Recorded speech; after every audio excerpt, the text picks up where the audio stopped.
그 다음 질문 보시겠습니다.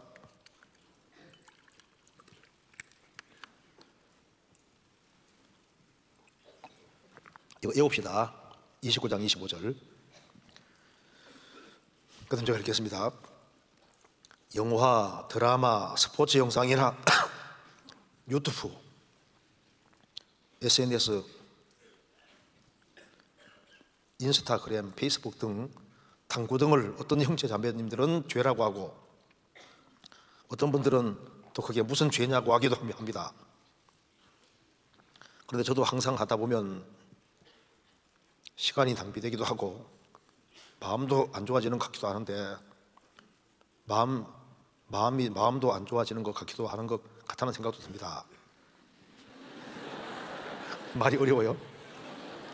생각해 보면 꼭 필요한 것은 아니니까 그냥 하지 않는 것이 나을 것 같다는 생각이 들기도 합니다.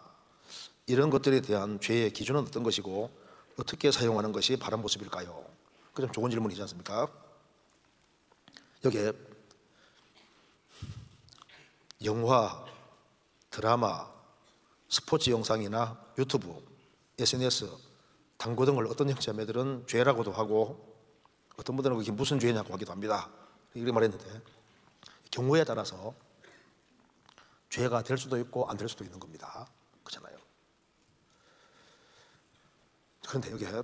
그런데 저도 항상 하다 보면 시간이 낭비되기도 하고 마음도 안 좋아지는 것 같기도 하다는 안 좋아지는 것 같기도 하는 것 같다는 생각도 듭니다. 말이 이렇게 어려워요. 그래서 생각해 보면 꼭 필요한 것 같은 것은 아니니까 그냥 하지 않는 것이 나을 것 같다는 생각도 들기도 합니다.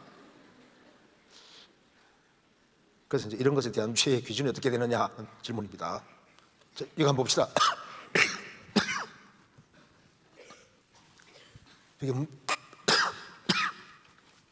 여기 먼저 알아야 될 것이 있습니다. 이 금욕과 절제에 대해서 잠깐 알 필요가 있는데요. 금욕이라는 건 뭐냐면 하나님이 사람에게 원래 주신 욕구 자체를 없애는 것은 금욕에 속하는 겁니다. 절제는 말 그대로 자기 통제를 하는 겁니다. 성경은 금욕을 말하는 게 아니라 절제를 말하고 있습니다. 절제를. 금욕이 아니고 절제다 그 말입니다. 그 봐요. 식욕이라는 게 있는데 식욕을 없애려는 것은 금욕에 속하는 거잖아요. 적절하게 먹는 것은 절제에 속하는 겁니다. 그렇지 않습니까?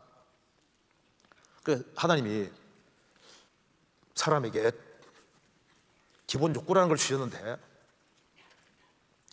성경은 금욕이 아니라 절제를 말하는 절제를. 그러니까 이게 절제가 이게 절제하지 못하고 이게 과도하게 되면 이게 죄가 될 수 있는 겁니다. 죄가. 근데 이걸 자기 양심이 알거든요. 자기 양심이. 그래서 이런 것이 죄냐 아니냐 했을 때 자기 양심이 자기가 아는 거예요. 이건 과도하도 아니다. 이거 알 수 있거든요. 그 사람 말합니다. 이거 테니스 치는 게 무슨 죄냐. 근데 테니스 치는 것 자체가 죄가 아닐 수 있는데 어떤 사람은 죄가 될 수 있거든요. 맨 하라는 공부를 안 하고 맨 테니스나 들고 다니고 하면 어떻게 됩니까? 그건 잘못된 거잖아요. 자기 할 일을 충실히 하는 가운데서 조금씩 여간내서 테니스 한다 할 때 문제가 안 될 수 있잖아요. 그러니까 이게 뭐냐면은 이게 절제가 중요한데 거기 이제 적정한 선을 넘어가면은 이게 죄가 될 수도 있는 거예요. 무슨 말이 되죠? 그래서 이제 영화는 전혀 안 된다. 그럼 금욕으로 가는 거지 않습니까? 근데 또 마음대로 봐도 된다. 이것도 안 맞는 거다 그 말입니다. 무슨 말이 되세요? 그러니까 그게 자기 스스로가 자기가 아는 거예요. 그러니까 이게 절제라는 것 자체가 중요한데 이 젊은 시절에는 뭘 배워야 되냐 하면요, 목표가 확실하기 때문에 그리스도인들은 특별히 자기 통제를 굉장히 많이 해야 되는 겁니다. 왜? 할 일이 굉장히 많기 때문에. 그래서 고등학교 시절에는 자기 통제를 많이 하잖아요. 왜? 대학에 들어가야 목표가 있으니까. 그래서 크리스찬들은 왜 자기를 통제하고 절제하는 길을 택하냐면 할 일이 굉장히 많은 거예요. 그렇잖아요. 불신자하고 다르다고 말입니다. 그래서 목표가 없는 사람은 자기 통제를 안 하게 되는 겁니다. 목표가 있는 사람은 통제를 하게 되는 거예요. 그래서 이게 자기 절제하고 목표하고는 연결이 되어 있습니다. 그 목표의식이 크면 클수록 철저하게 자기를 통제하게 되는데, 그래서 성경에 보면은 레위기 11장이 거룩에 대해서 가르치고 있는데, 민수기 6장은 나실인에 대한 얘기. 나실인은 9일이라는 뜻인데요, 이건 자발적인 겁니다. 이건 강제적이고 자발적인 것인데, 나실인은 자기 스스로 자원해서 자기를 구별시키고 통제시키는 거예요. 크리스찬들은 나실인과 똑같아 그 말입니다. 왜? 주님의 영광을 위해 살아야 되고 할 일이 굉장히 많이 있기 때문에. 그래서 어떻게 하면은 주님이 영광 받으시느냐, 그걸 생각하면은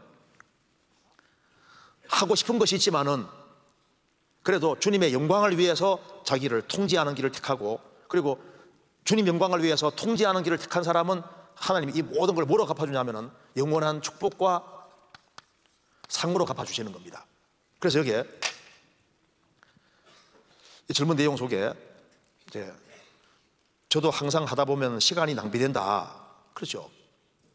젊은 자의 영화는 힘인데 지금 여기에 쓸데없는 곳에 시간을 보낼 것이 아니라 시간을 최대한 아껴서, 힘을 아껴서 중요한 곳에다가 몰입을 해야 되는 겁니다. 그래서 여기에 영화, 드라마, 스포츠 영상, 유튜브, SNS 이런 거 있지 않습니까? 그런 것에 시간이 아까운 시간인데, 할 일이 얼마나 많은데, 그런 데다가 시간을 들이면은 그것 때문에 마땅히 할 일을 못하게 되면은 그게 주님 앞에 합당치 않은 게 될 수 있는 거예요. 그렇잖아요. 그러니까 이게 항상 하다 보면은 시간 낭비되고 마음도 안 좋아지고, 주님 앞에 내가 잘못했다 이 생각이 든다 그 말입니다. 그러니까 이걸 자기 통제를 잘해야 될 필요가 확실히 있는 거예요. 그래서 기준은 자기가 한다니까, 자기가. 그래서 자기 할 일을 최선을 다하는 속에서 여유로워 조금씩이지 않습니까? 그래도 그것도 자기 양심이 자기가 저울질 될 수 있는 거예요. 그렇잖아요. 자기가 아는 거예요, 자기가. 그래서 그리고 하나님께서는 다 보고 계시기 때문에 어디에다가 심을 드리느냐, 그걸 다 보시고, 자기 육체를 위해 심는 자는 썩어질 걸 거두고 성령을 위해 심는 자는 영원한 축복으로 주님께서 바꿔주시는데요, 심은 대로 거둡니다. 이 젊은 시절에 자기 통제하면서 시간을 건전하고 좋은 곳에 투자를 많이 하면 할수록 주님이 그걸 시간 지나가면요, 하나님 좋은 거로 다 갚아주세요. 젊음을 낭비한 사람은 나중에 틀림없이 또 후회를 하게 되는 겁니다. 그렇잖아요. 그래서 기준은 자기 스스로 자기가 알아요. 알 수 있습니다. 그래서 자기 스스로 하나님 앞에 자기 신앙을 가지고 잘 이렇게 조정해 나가는 게 필요할 겁니다.